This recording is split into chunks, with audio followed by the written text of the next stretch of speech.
बघतोय आपण हे 3 स्टीलच्या दांडीच आपण जोडणार आहे आता.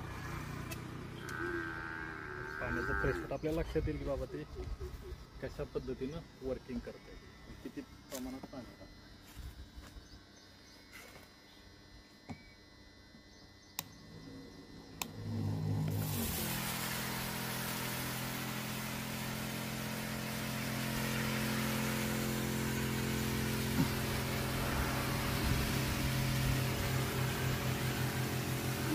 या पद्धतीने जेव्हा आपण औषध मारतो ना त्यावेळेला इथं खाली जर आपण बघितलं तर ग्लास ओलं होतं ना, म्हणजे जास्त एरिया ते कव्हर करतं. आणि ह्याचं प्रेशर वगैरे तर असं पाण्यात होता पाठीमागं सारखं, म्हणजे प्रेशर पण एकदम जबरदस्त आहे.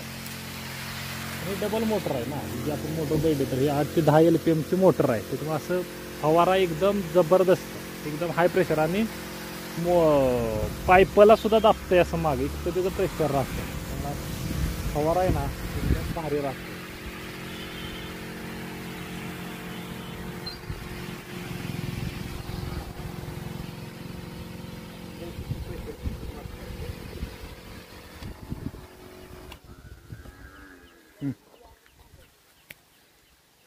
तर ही जी लांस आहे आपण ही जी 3 फुटाच्या आसपासची जी उंचीची पिकं आहेत, जी ज्याला सप्पाई आपल्याला असं मारायचं, जसं की आपलं सोयाबीन आहे किंवा भुईमुग आहे, तर हे काम उरकण्यासाठी एकदम मस्त काम करते.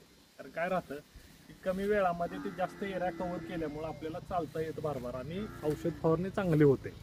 आणि ज्या वेळेला हे प्रेशरनं औषध बसतं ना त्यावेळेला प्रॉपर औषध जाऊन जातं त्याला.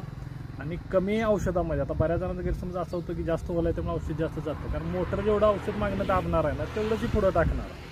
त्याच्यामुळे त्याचा काही लॉस नसतो तसा.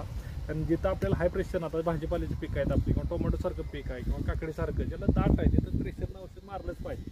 त्यावेळेला आपण त्याचा वापर योग्य पद्धतीनं केला पाहिजे. धन्यवाद.